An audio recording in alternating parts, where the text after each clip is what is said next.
Hi everyone, it's Simon Keeling here at weatherweb.net. It is Sunday the 21st of June, of course it's Father's Day. If you're a dad, I hope you're having a good day. I'm off to the cricket at Edgbaston for the T20, so I wanted to get this out to you early today.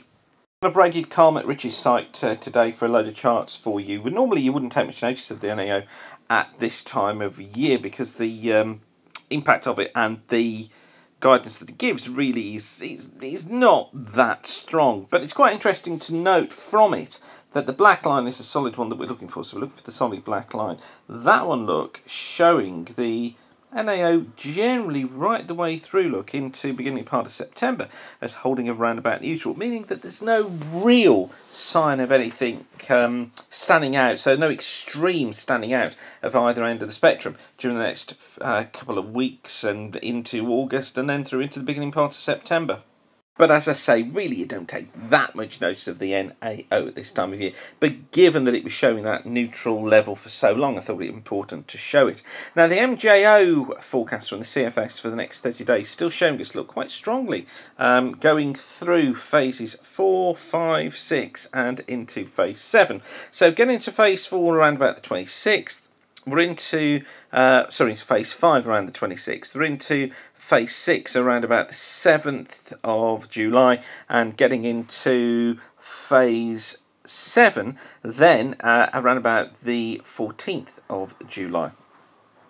So here's phase 5, and what that tends to put as a trough across Scandinavia, ridge out in the Atlantic. So we tend to get that sort of pattern developed during phase 5, going into this at the end of the month. So it's showing us quite a cool flow, probably coming in from the northeast across the country. It can be an unsettled flow with showers, particularly across northern and eastern areas, and you can find rain across the south as well, but with that ridge out towards the west, always better through more western parts of the country, although staying on the cool side. Then into phase 6, which looks like this, and phase 6 of course coming up around about the 7th-ish of July, and that shows us with the trough still out towards the east, the ridge through the UK by then, so something like that. So that's more of a typical southwesterly flow. It's mixed really. It's not a wet flow by any means. South of the country tending to be on the drier side, northern and western areas tend to see outbreaks of rain on that southwesterly at times, just from weak fronts coming through. Again, it's nothing particularly dramatic, it's just a standard southwesterly flow, probably though much milder than during the previous week, and you could get some warm days from that as well. So those showing up into that early part of July. Then into phase 7, which we're picking up, I said, when did I say about the 14th? But it's probably a bit early. It's probably around about the 13th of July that we're picking up. And look, it's going for the idea of high pressure getting back in. So higher than normal heights, trough out in the Atlantic, higher than normal heights building through the UK. So what it's trying to show us is that really from that middle part of July, and this is something that I've been trying to highlight to you, that the second half of July was likely to be better than the first. This is something that we're trying to pick up now from the MJO, from the CFS.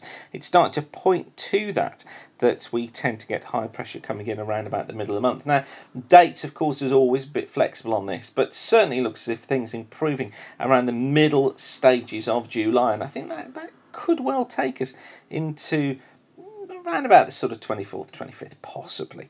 But I must admit, things are a little bit iffy on the detail into the later part of July. Although, as we saw from the NAO, what we can say is that the mixed conditions probably continue, with nothing to say prolonged spells of hot, dry weather, and nothing to say prolonged spells of wet weather either, taking us into August.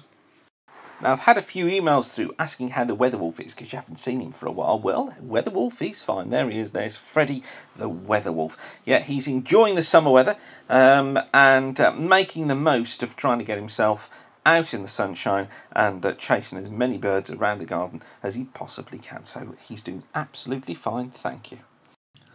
And with that, I'll leave you for now. So from me and Freddie the Weather Wolf, thanks again for watching. Keep the sun shining. Don't forget to check out Gary's fast forecast at weatherweb.net. But whatever you're doing, have a great day. Thanks for watching. Keep the sun shining, and bye for now.